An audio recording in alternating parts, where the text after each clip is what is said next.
I'm honored to join with my colleagues in honoring the men and women of law enforcement during National Police Week. This year, it was our colleague, Mr. Blunt, Senator from Missouri, and the leader of our Senate Law Enforcement Caucus, who's arranged an opportunity for us to speak here on the floor, and I thank him for that.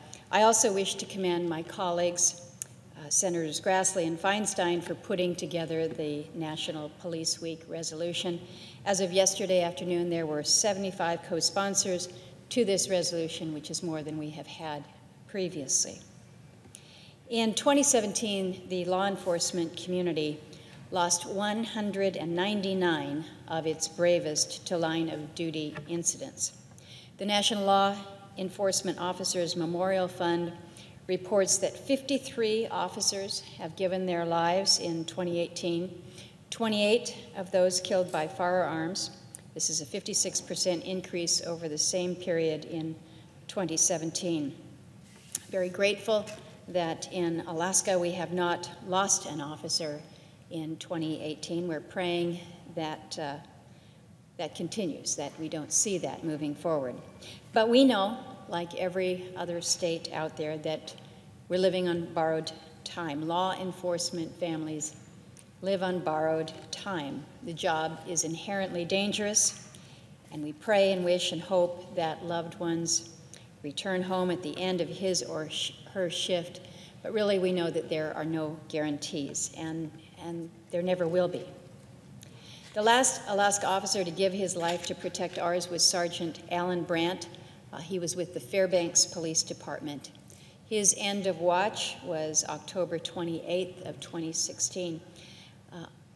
Officer Allen was shot multiple times just a couple weeks before his death. Everyone thought that he would survive his injuries. I had an opportunity to speak with him while he was in the hospital with his wife and his best friend. He was released from the hospital 8 days later after the shooting. Allen felt strong enough to actually appear before the Fairbanks City Council in person to thank the community for just the outpouring of love and support, the unconditional love that they had offered to him and to his family in the wake of his tragedy. And he was very thankful to the community, most certainly, but he also went on to admonish the community. He said, quote, "We need your support, not just when bad things happen. The officers do a hard job, and most of the time it's thankless." And those were truly his famous last words. He went to Anchorage for a second surgery a few days later, and he died on the operating table. But Officer Allen is clearly not forgotten in the Fairbanks community. He lived a hero's life, and his words before the Fairbanks City Council will long be remembered. We need your support, not just when bad things happen. And that has to be our reminder to all of us all the time, to be there for those who are serving us, to be there to support them. The Fairbanks Daily News-Miner, in an editorial published this morning, observes the following. And they say, with police receiving much negative media attention on the national level, sometimes people forget the vast majority of police officers are good men and women who put their lives on the line. Take time to remember the fallen officers who have given their lives up for their communities. And be sure to thank the police officers you do see for the hard job they do, even if nothing bad has happened lately. Those were words in the News-Miner, Fairbanks Daily News-Miner this morning. This week, Mr. President, thousands of members of the law enforcement family have come into Washington, D.C. for public ceremonies on the Mall and here at the Capitol. There have been private moments visiting lost colleagues at the memorial site.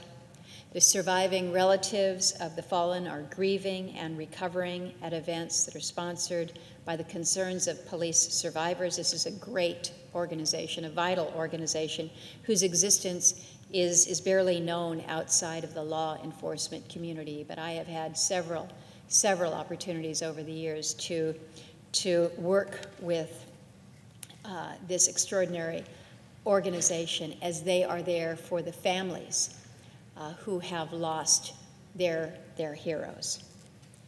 There are ample opportunities this week to thank members of our law enforcement families for their sacrifices in public, and certainly ample opportunities every day of the year to thank our officers in private, starting with our own U.S. Capitol Police, who greet us at the door every morning.